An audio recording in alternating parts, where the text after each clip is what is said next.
Ayan, sige. Ang galing sumayaw. Hi, bata. Di ba ikaw yung ampun ni Maring Valerie? Oo po. Anong pangalan mo nga? Junjun po. Junjun. Pangalan palang pulubi na. Ano po, may sinasabi po kayo? Oo. Ang ganda naman ng pangalan mo. Bagay sa'yo. Salamat po. Siguro ginayuma mo si Maring Valerie kaya kanya inampon. Ano po yung gayuma? Wala. Gawain kasi yun ng mga pulubi para ampunin sila. Di ko naman po yung ginawa kay Mama Valerie. Junjun, Mama? Mare, ikaw pala yan? Hi, Mare. Kausap ko nga pala yung anak mong pulubi. Alam mo, Ursula, unahin mo kaya muna yung mga gawain bahay mo bago ka makipagchismisan. Totoo naman nang pulubi yung anak-anakan mo. Tara na anak, pumasok na tayo sa loob. Hayaan na natin siya.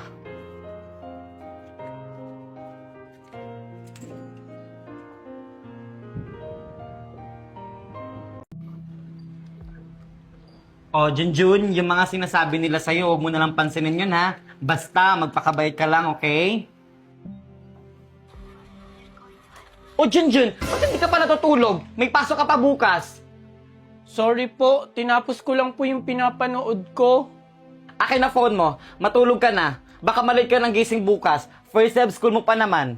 Okay po, Mama. Excited na po ako pumasok bukas. Sige anak, matulog ka na dyan, ha?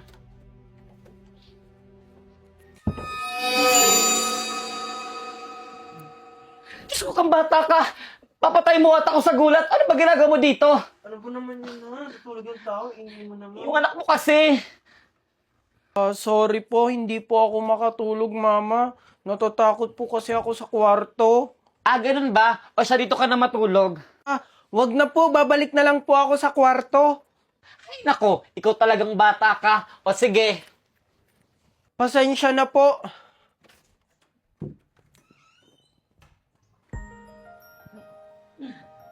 Wow, ang pogi-pogi talaga ng anak ko. Basta huwag ka mag-aaway sa school, ha? Kapag mayroong mga aaway sa'yo, sabihin mo lang kay teacher, okay? Oo po, Mama.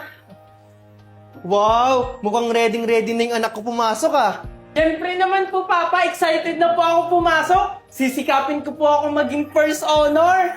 Sus! Okay lang sabi ng papa mo, kahit wala kang honor, ang mahalaga, makapagtapos ka. Oo, anak. Pero syempre, mas nakaka-proud kapag meron kang honor.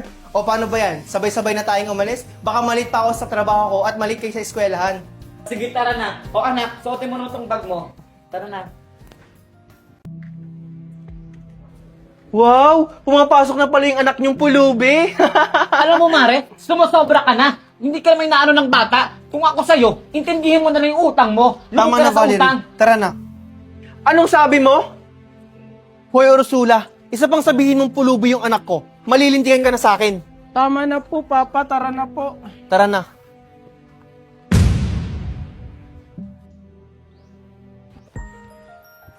Mama! Tingnan mo, 100 ako sa quiz namin. Talaga, anak? Wow, ang galing-galing talaga ng anak ko. Sabi ko naman po sa inyo, Mama, nagagalingan ko sa eskwelahan. Pagpatuloy mo lang yan, anak. Bakit po, Mami? Okay lang po ba kayo, Mama? Oo, anak. Medyo masakit ang yung ulo ko. Gusto niyo po bang bilhan ko po kayo ng gamot para makainom po kayo? Hindi, anak. Siguro dala lang to ng pagod. Mama, okay ka lang po ba? Nandito na ako. Papa? Papa, si Mama po, masakit po yung ulo at saka sumusuka.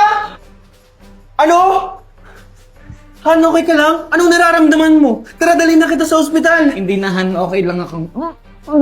Naku, Han! Huwag matigas ang ulo. Tara, ipapa-check up kita.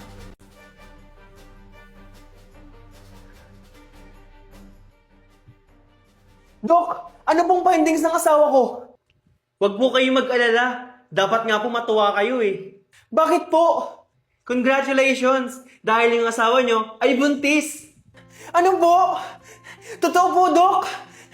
Narinig mo yun, Han? Buntis ka! Oo, Marco. Sa wakas may anak na tayo. Thank you, Doc! Thank you, Lord. Buntis na yung asawa ko. Congratulations sa inyong dalawa. Thank you, Doc! So paano ba yan? Pwede na kayong umuwi. So wakas, magkakaroon na rin ng kapatid si Junjun. Sigurado ako, Han, matutuwa siya pag nalaman niyang buntis ako. Kumusta na kaya si mama? Sana maging okay na siya. Junjun, anak! Junjun! Mama? Papa? Mama? Papa? Mama, kumusta na po kayo? Good news, anak! Bakit po? Magkakaroon ka na ng kapatid, anak, Junjun! Ano po? Ano pong ibig niyong sabihin? Buntis ang mama mo! Hindi ka ba matutuwa, Junjun, anak, na magkakaroon ka na ng kapatid? Ganun po ba? Hindi na ako magiging priority nila. Sigurado ako, matutuwa ka na niyan kasi magkakaroon ka na ng kapatid.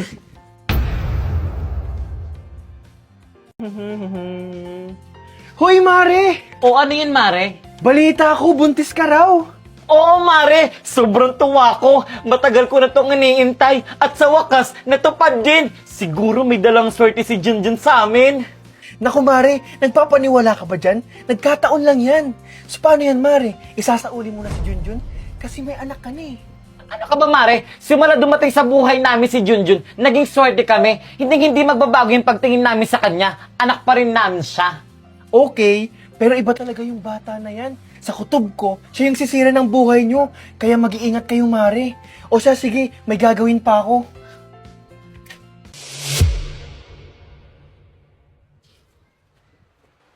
O Junjun, eto na yung baon mo. Mag-aral ka na mabuti, ha?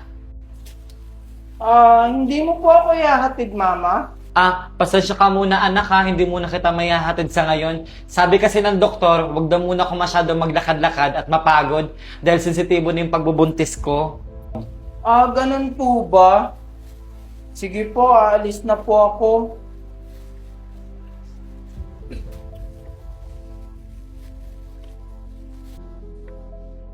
Hi, Junjun!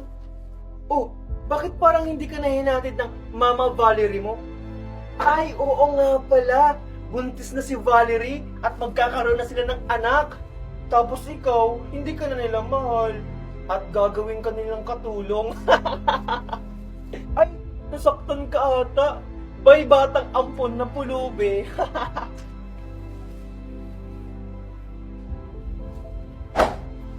Aray! Walang niya ka talagang bata ka. O Mare, bakit ka sumisigaw? Kasi yung anak mo, binato ako.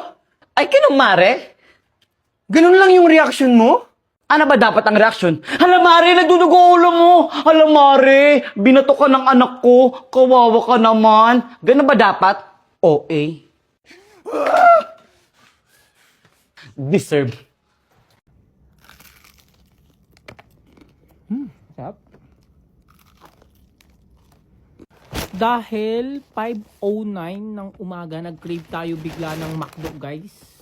Kaya ito guys yung mga in-order ko. Ito na may in-order ko ang fries. Malamang, dapat hindi mawawala yan. So yun guys, pasensyahan nyo na sa quality ng video kasi wala akong ring light. May magagawa ba kayo? Sarap. Chicken sandwich. Chicken McDo with rice. Yan. Yan yung mga na-crave ko. At syempre, hindi mawawala ang Coke Zero. Kailangan kung magko-Coke man tayo, dapat zero para no sugar. Okay? Ang sarap talaga ng pies. Wait, where's the sauce? So guys, ganito lang pala yung laman ng laman ng chicken sandwich ng McDo. Sarap. Siyempre ang chicken. So guys, tutusin talaga Jollibee dapat. So walang 24/7 na Jollibee dito sa May Kawayan, Bulacan. Kaya no choice tayo, magmamakdo tayo. Kasi favorite ko yung Jollibee ng chicken tapos spicy. Pero dito tayo. So masarap talaga din naman to. Sarap.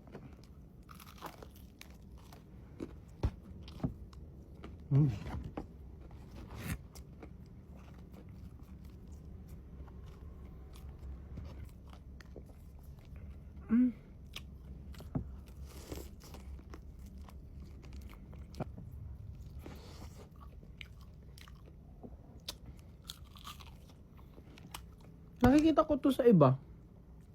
Dito din lang. Sinasawsaw to. Tapos gagaan. Masarap. Parang siyang chicken lang. Yan ko din lang na laman. Coke Zero to guys. Yung Coke niya.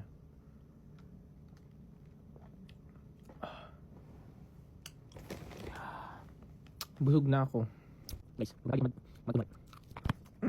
Happy ba kayo naman? Diba natin yung chicken? Kaya ako, minakamu sa chicken. Wala naman kami. Wala naman kami. Hindi naman.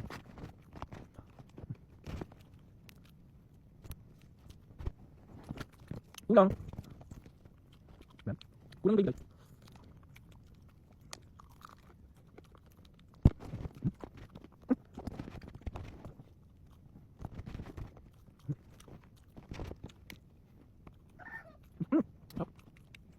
Wala chicken. Wala. Agad.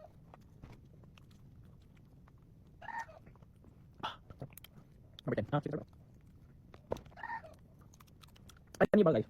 Sa bawat ganito ng McDo sa yung mga, ano tawag dito? Ketchup na ganito sa McDo sa Jollibee or ano. Magkakaiba na lasa nito. Depende sa number. Like ito, 4.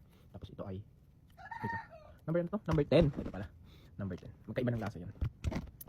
Ano ka kayo? Wala ka akin. Ano ko siya? Hindi ko alam kung ako. Ano yung ako? Balik. Balik ka bukas.